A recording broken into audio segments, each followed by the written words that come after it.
Each year, I think about whether I'm going to continue or not, and as the season progresses, I check myself as to whether my interest is unflagging, which it is, and then I check my health, which thank God is fine, and then I check with my wife, and when they're all in agreement, then I decide that maybe I'll try it another year. So that's our idea.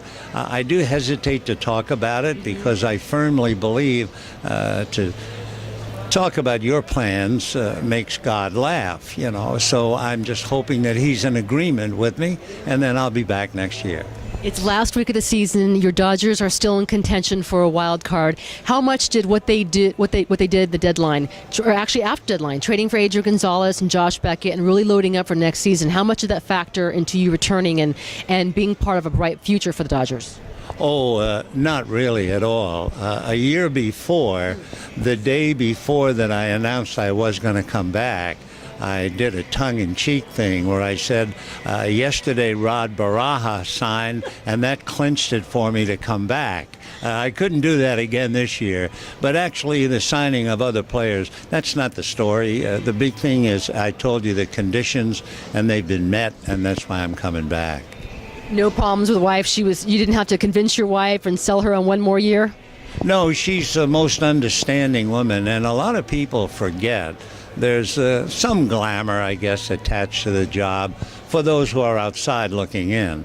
But there's not much glamour for the wife of a broadcaster who's eating dinner in the kitchen by herself a lot at night while you're working on the road or at night games. So I really want to know how she feels because she's made tremendous sacrifices down through the years. But one more time, and we were in agreement, so here we go again. Mr. Scully, for so many years, Los Angeles Dodgers, or really the Brooklyn Dodgers, were associated with the OMalleys. How much have the OMalley family, how much have they meant to the game of baseball? Well, I'll give you one small personal story. In 1950, my first year, Branch Rickey ran the Dodgers. And then in the winter of 50-51, Walter OMalley took over as president and owner of the team. And I only had a one-year deal, and I had no idea whether I had a job or not. And the phone rang one morning, and it was Walter OMalley. It wasn't his secretary. It wasn't the director of communications or a vice president of public relations. It was the boss. And he's calling the third announcer. I mean, I did only a little in those days. And he called and he said, I just want you to know that we're happy with your work and we look forward to having you back. That's the kind of a man Walter OMalley was. That's the kind of a man his son is. And I'm sure that's the kind of men Terry's sons and Peter's sons. They will be thoughtful, they'll be knowledgeable, they'll be caring for the community and for the fans. They will be wonderful owners, believe me. Last thing, Giants have won the division. Dodgers are still contending.